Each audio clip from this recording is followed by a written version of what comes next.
परम राम भक्तों प्रणाम। हनुमान जयंती के शुभ अवसर पर ये समीचीन होगा कि हम हनुमान जी के संबंध में कुछ चर्चा करें। जब हम हनुमान जी के संबंध में चर्चा करते हैं तो वो चर्चा राम की चर्चा से सम्मिलित हो जाती है, क्योंकि राम हनुमान जी के परम भक्त थे। हनुमान जी को कई पर्यायवाची शब्दों से अनुभव किया जाता है। कभी कुछ लोग उनको पवन किशोर कहते हैं, कभी केसरी किशोर कहते हैं, कभी पवन तनय कहते हैं, कभी शंकर सुवन कहते हैं, आंजनेय कहते हैं। तो इन सब चीजों का एक सम्मिलित रूप में कुछ भक्तों को संशय होता है।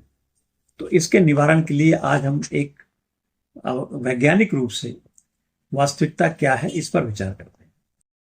वाल्मीकि रामायण में किष्किंधा सर्ग में वाल्मीकि जी ने लिखा है कि इंद्र के दरबार में परम सुंदरी पुंजक स्थली नामक एक देवी थी, अप्सरा थी। वो नृत्य कर रही थी। अनजाने बस उससे कुछ असावधानी बस अमर्यादित आचरण हो गया, जिसके कारण एक ऋषि ने उसको श्राप दे दिया कि तुम्हारा जन्म स्वर्ग, अब तुम पृथ्वी लोक में जाके तुमको जाना पड़ेगा। तो ये पृथ्वी लोक में अंजना के रूप में जन्म लिया इन्होंने, और ये कुंजर नामक वीर वनराज की पुत्री हुई और अंजनी नाम इनका रखा गया। तो वहां से अवतरण हुआ।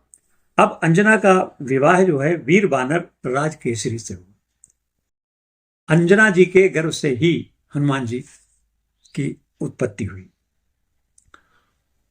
तो और मैं आगे बताऊंगा कि शंकर सुवन कैसे हैं। जब हनुमान जी गर्भ में थे तो परम सुंदरी अंजनी जी एक पर्वत पर श्रृंगार किए बैठी हुई थी। पवन उनको देखकर मुग्ध हो गए, पवन देवता, और उन्होंने स्पर्श किया। तो मां अंजना जो है नाराज हो गई कि किसने मेरा स्पर्श किया है, मेरे सामने आए। तो पवन देव प्रकट हुए और उन्होंने कहा कि असावधानी बस, अनजाने बस मैंने आपको स्पर्श कर लिया है, अब मैं इसका दंड भुगतने को तैयार हूं। मां अंजना ने कहा कि मैं वानर राज विवाहिता और मेरे गर्भ में एक पुत्र पल रहा है। आपने मुझको स्पर्श करके गलती की। पवन देव ने अपनी गलती मांगी, क्षमा मांगी, और उन्होंने जो गर्भ में पुत्र था उसको आशीर्वाद दिया। तो पवन का औरस पुत्र अर्थात आशीर्वाद देने के कारण ये पवन पुत्र कहलाते हैं। तो और जब चूंकि इनके पिता का नाम, अंजने के पति का नाम था और हनुमान हुआ, तो इसलिए उनको पवन पुत्र भी कहते हैं। लेकिन जबकि पवन उनके पिता नहीं थे, केवल उन्होंने औरस पुत्र थे, आशीर्वाद दिया था। तो इनका प्रकटोत्सव जो है चैत्र मास की शुक्ल पक्ष की रामनवमी के पश्चात पड़ने वाली चतुर्दशी को इनका आविर्भाव हुआ था। तो प्रातःकालीन वेला में माना जाता है, जन्म लेने के पश्चात हनुमान जी को बहुत भूख लगी। तब इनका हनुमान नाम नहीं था। अंजनी के पुत्र के रूप में जब जन्म लिया इन्होंने, तो इनको बहुत भूख लगी थी। तो सूर्य को देख के इन्होंने सोचा कि ये कोई लाल रंग का कोई फल है। इतने ताकतवर थे कि उस फल को प्राप्त करने के लिए, भूख को शांत करने के लिए ये सूर्य की ओर चल दिए। तो और उस सूर्य को उन्होंने मुख में रख लिया, इतने बलवान थे। चारों तरफ हाहाकार बच गया।